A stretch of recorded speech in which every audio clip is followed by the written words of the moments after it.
but to preface that, I am starting into a year-long internship with an organization called Campus Crusade for Christ on the University of Kansas campus. That's in Lawrence, so only about an hour away from here. That's where I went to school. So I'm not going to take you to Brazil. I'm not going to take you to a foreign country, but I will take you back to the first week of freshman year of college at the University of Kansas campus. So welcome to college. You've just moved in. You've waved to mom and dad, who have much a tearful goodbye from the minivan. You've unpacked your dorm room. You've met your roommate, Jess. So even though you went potluck, you didn't know your roommate beforehand, it looks like you're going to hit it right off. Now, Jess has a couple of suggestions. First, she's heard about this fraternity party just down the road for tonight. And second, with class starting tomorrow, you probably should go find your classes. So in the 100-degree heat, with every angle possible in Lawrence leading up a 2-block hill, you trek your way to the heart of campus. As you make your way, sweat pouring down your face, you see someone in a bright blue t-shirt. She looks like she's about 16. Truth of the fact is she's 23. And she's in a bright blue t-shirt, and she hands you a survey. She says, hey, fill this out for me and we'll give you a free burger coupon. You've heard the rumors about dorm food, so of course you're not going to refuse free food. You fill it out, you leave the phone number blank, you put your email, and you answer the question. Some things about Jesus. You grew up in Sunday school, so you figure, my answers are satisfactory. 2 minutes, you hand it over. She's still beaming like she has some secret up her sleeve and hands you the burger coupon. So you manage to find the military science building on campus, thank goodness, because you've got an 8 a.m. there the next day. You find Budig, which is the 1,000-person lecture hall, and you slowly but surely trek your way exhausted back to your dorm. The campus dormitory food hasn't opened up yet, so you decide to go find the burger place. Your smartphone still manages to take you half an hour out of the way to find the place. So Jess and you, while you're there, make a very important decision. Yes, to the fraternity party tonight. So you go. Mom is in your head saying, this isn't a good idea, but she's back at home now. And you drink way too much of the canned beer that is for only fraternity parties. You stay out way too late the night before your first day of class. You wake up at the start, you didn't hear your 3 alarms, and the schedule that you've so carefully written out, null and void because you left it on your nightstand. Rush to class, make it through the first one, barely. Get to the second one, it's in that 1,000-person lecture hall. This is the one day of the semester, other than finals, that every seat will be filled. So, as you walk in, you hear the professor say, stand up if you're a Christian. Again, mom's voice, and you're like, well, I did grow up in Sunday school, so you stand up. As you do, you hear the professor rail on every single person standing up and say it is his goal to debunk everything you believe in the next 6 months. You sit down and look at maybe the other 20 out of 1,000 people that stood up, and everybody's sort of shaking their head or looking down. You're not going to argue with the guy with the grade book, especially not on the first day of class. As you walk out into the main foyer of campus, walking across, you've got 10 minutes to get from one end to the other. You are presented with a variety of options. 5 barbecues are offered to you, all free food, 3 fraternity parties, and an invitation to the first meeting of the Juggling Club, the Knitting Club, and the Wiccan Pagan Alliance.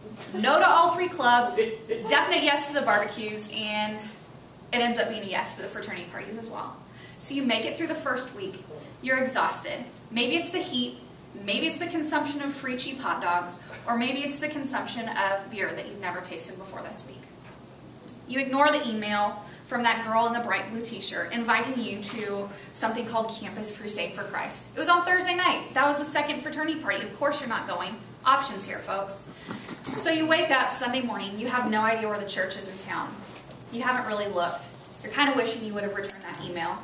And so you hit the snooze button, and for the first time in your life, you've slept through church. You've made it through your first week. Now you have guilt behind you. You don't know where church is, and you don't know any Christians on campus. Sound a little bit extreme? In my first week of college, I joined a sorority. I went through sorority recruitment. I went to 3 fraternity parties, 2 barbecues, my first Campus Crusade meeting, and my first church. 1 week. I've been in that town for 5 years. And it does sound a little bit extreme, but the truth of the matter is that's what's going on the KU campus.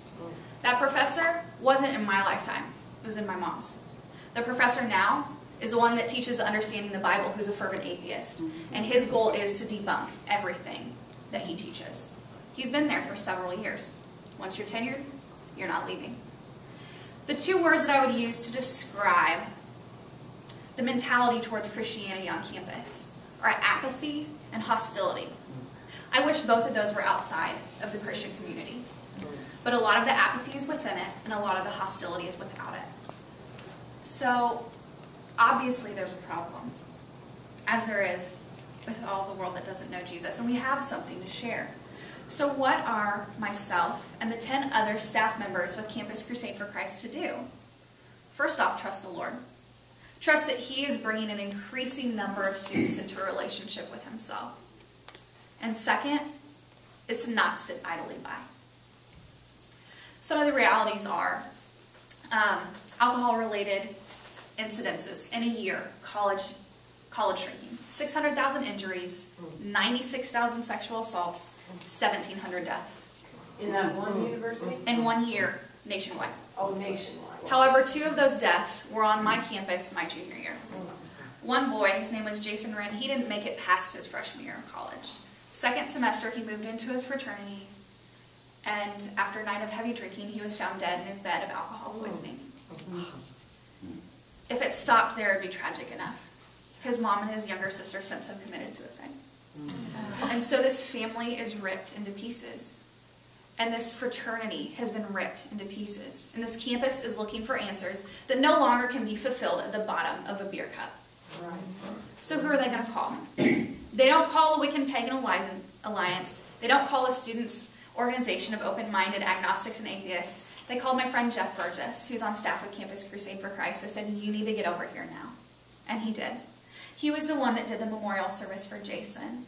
He was the one that talked to Jason's family. And he was the one who talked to those guys night after night after night, as question after question after question came up in their mind. There weren't truth is relative answers. There wasn't figure it out on your own. It was Jesus is the way. He's going to comfort you. He's going to see you through this. Let's talk through this. And that's what we aim to do, is we aim to be relational with students and to meet them where they're at and also speak to them of the truth and grace and mercy of the gospel. So, here we go. One of the things that has really hit me hard this summer is that God's mercy is new every morning. It's not just new every morning for us or for believers in another church, but God offers it as soon as you enter a relationship with Him, that His mercies are new every morning. Imagine the transforming power of that in a life of a fraternity student, of a sorority student. Imagine the transforming power of that in a life of someone who for the first couple of weeks or however long it takes before God gets their heart, they've been hearing that the answer is looking like someone else, or it's been acting like someone else, or it's been doing what everyone else does. I was in a sorority for 4 years in college. That scripture that says, be in the world, not of it, right here. Got to see the deep down dark side of the sorority world, and also got to see the really beautiful part of community. We did something called Greek Impact, which is the Greek ministry for students through Campus Crusade for Christ. Been leading that since my sophomore year of college. So just a little brief history on that. My sophomore and junior year, I was sort of the baby of the group. There were 14 of us leading it. There were 30 to 40 students coming weekly, and we had 3 full-time staff members. End of my junior year, they said, yes. The staff members moved on, 2 of them to campus director, and 1 of them is now in Rome for her 3rd year. And they said it's going to be student-led. And we got really excited about that. And then 2/3 of our leadership team graduated. So now we're left with students who have not led before, and students who are in the ministry who have seen what it has been, see what it is now. And instead of 30 to 40 students, it became 20. And the leadership team dropped off. And this past year, my 5th year, no, it didn't take me extra time. I was doing grad school. It went from 20 to about 6 to 10 students and leading it on my own. And so my heart has continued to be burdened for this group. And I continue to pray. And this past year, I started praying, Lord, bring someone to transition into my role. Because for some of these students, it is their one touch with the gospel each week. Some of them will come to church with me, but they won't go to church on their own, and some won't go to anything other than Greek Impact. And it's not like I'm really great at what I do. The Lord has blessed me to be in this role. It's by nothing I do on my own. But just knew that if there wasn't someone leading this group, it would dissolve, it would cease to exist. And so my students, their one touch with the gospel would cease to exist. And so as I prayed, a couple of names came to mind. One was a student in the organization. I said, Lord, what about Bridget? Bridget told me in December she was studying abroad. You can't really transition into a role if you're in London. Second was my fiance. Now, his love, the way he does ministry well, is with international students. They flock to him. He's been hanging out with Middle Eastern students all summer, and they just love him. He loves to love on them, and that's a gift. And I couldn't say, why don't you do this instead? Okay, so those two people are out. As I continue to pray, I think of people who have been in the ministry and are still walking with the Lord. I think of people who have been in the ministry and have walked away with the Lord, and I think of people who are still in the midst. My heart is burdened for every single group of those people. There are 30 fraternities and sororities on campus. That's 20% of the campus population, 90% of the student leaders. There's 6 people that come to Greek Impact. So just thinking about how that would transform the shape and the face of the campus. Our mission statement is being a movement, helping build spiritual movements where everyone knows someone who truly follows Jesus. My hope and prayer has been that there would be 2 people in each fraternity and sorority who truly follow Jesus. Not because 2 is a magic number, but because walking by yourself is lonely. Amen. And also, can you imagine, that's 60 people, that if 90% of the student leaders on campus knew someone who truly followed Jesus, started to be those people who truly followed Jesus. It just blows my mind. And it would blow your mind as you sit here now, and it would blow your mind if you walked on campus to see what the possibilities are. And I would take a minute to tell you about a few of the students whose lives have been changed because of the radical transforming power of Christ through a small little organization we like to call Greek Impact. The first is Austin. He's 2 years older than me. He graduated several years ago. Austin always had 1 foot in Greek Impact and 1 foot in the party scene. He'd show up to Greek Impact for a couple months faithfully and then disappear. Some of those who were closer to him on Tuesday nights would jokingly reintroduce themselves to him as a means of saying, hey, we haven't seen you for a while. Come on back. He graduated. Who knew what was going to happen to Austin? The Lord knew. And a year later, he called my friend Jeff. Austin is discipling someone twice his age at work. Austin has given his testimony at the church he's actively involved in. Austin is starting spiritual conversations in his workplace that he might not have otherwise. Wow. Greek Impact was his one touch with the gospel in college. Another one is George. George was a year older than me. George is now in his 3rd year of law school to become a lawyer. His first year wasn't following Jesus. He confessed that was a really rough year for him. Second year, he and 7 other guys in the University of Kansas Law School are doing a Bible study and life together, transforming power, as they, in the midst of their law classes, are showing to others the love of Christ.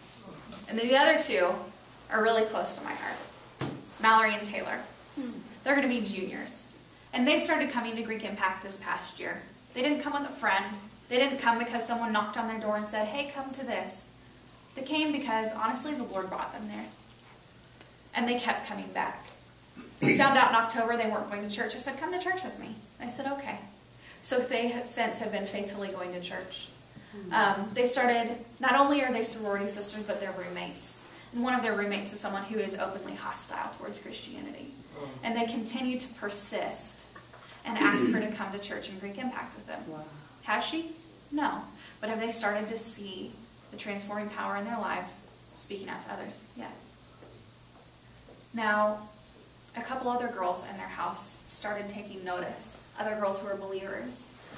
So, come August, our little 6-person community is now going to impact a community of 150 as Taylor, Mallory, and these 2 other girls start a Bible study in their sorority. A sorority that hasn't had a Bible study for several years. And so, it's just something that I'm